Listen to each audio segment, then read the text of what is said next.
To thank the right honourable member for বাংলাদেশের সংখ্যালঘুদের উপর দমনপীড়ন চলছে, ভারতের পর এমন মিথ্যাচারে নেমেছে যুক্তরাজ্যের সংসদ সদস্যরাও।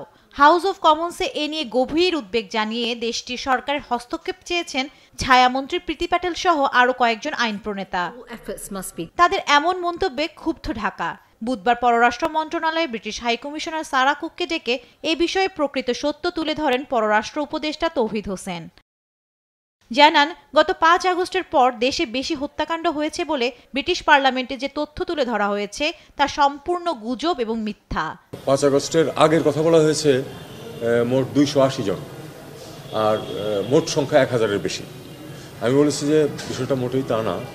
5 আগস্ট অথবা তারও আগে অন্তত 1500 ছেলে মেয়ে মারা গেছে, নিহত হয়েছে তারা, এবং তার মধ্যে 780 জনের তো আমরা একেবারে বাই নেম আইডেন্টিফিকেশন সহ জানি। বাকি অনেকের পরিচিতি এখনও নিশ্চিন্ত করা যায়নি, কিন্তু ডেড বডি পাওয়া গেছে এবং তারা মারা গেছে এর আগে, এতে কোনো সন্দেহ নেই। আর এরপরে স্ট্রে ঘটনা 2-4টা যদি ঘটে থাকে সেটা ঘটে থাকতে পারে, কিন্তু যেভাবে এটাকে পোর্ট্রে করা হয়েছে এটা সঠিক নয়, একেবারেই সঠিক নয়। বরং দুঃখজনক যে এখানে এত বড় একটা ঘটনা যে ঘটেছে সেটার কোনো উল্লেখ নেই।